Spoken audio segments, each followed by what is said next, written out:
Miss රුපියල් 100ක් ගන්න පුළුවන්ද? රුපියල් 100ක්? මට රුපියල් 100ක් ඕනේ. මුගින් මරු වැඩක් ගන්නද? මොකද? FB live එකක් යමුද? viral යනවා ලොවෙත් ඈ. live යනවා. Hi යාළුවනේ, ඉතින් අද අපි YouTube channel එකකින් ඇවිල්ලා ඉන්නේ රුපියල් 5000ක මුදලක් ලබා දෙන්න. අපි ගොඩාක් අසරණ අයට උදව් කරනවා කියලා දන්නවා. අපි කෙනෙක්ගේ දුක හඳුනනවා. ඉතින් අපේ YouTube channel එකෙන් හැමදාම ජයග්‍රාහකයෙක් තෝරනවා. ඉතින් මේ සතියේ ජයග්‍රාහකයා තෝරලා අපි ඔන්න ඇවිල්ලා ඉන්නේ. ඉතින් ඔයාලට පේනවා ඇති අහිංසක මල්ලි කෙනෙක් ඉන්නවා. එදා වේල කන නැතුව හඳුන් කුරු පැකට් එකක් දෙකක් විකුණලා මුළු දරු පවුලක්ම නඩත්තු කරන අම්මා තාත්තට සලකන අහිංසක මල්ලි කෙනෙක් ඉන්නවා. අපි චුට්ටක් කතා කරලා බලමු. මල්ලි ඉතින් ඔයා මේ මොනවද කරන්නේ? ඔයා මේ දවසට කී පාරක් මේ වගේ හඳුන් කුරු විකුණනවද? කියවෙනකම් වැඩ කරනවද? අම්මයි තාත්තයි කොහොමද මේ විස්තර පොඩ්ඩක් අපි අපේ ෆෑන්ස්ලට කියමු නේද? ඉතින් එයා ගොඩාක් සෙන්සිටිව් වෙලා ඉන්නේ. අපි ගිහින් එන්නම්.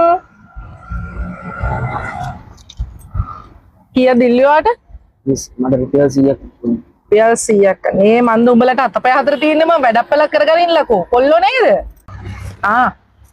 මට මිස්ගේ ඇඩ්‍රස් එකක් දෙන්න පුළුවන්ද? ඒ බං ඇඩ්‍රස් එක ඉල්ලනවා. ඇයි ගෙදරට ඇවිල්ලා රුපියල් 100 දෙන්නද? අර යන ඕනෝග.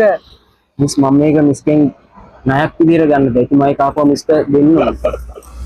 මම කැම්පස් එකේ civil engineering 3rd year student කෙනෙක්. මම අර පේනේ හපැත්තේ සයිට් එකේ තමයි මිස් වැඩ කරන්නේ.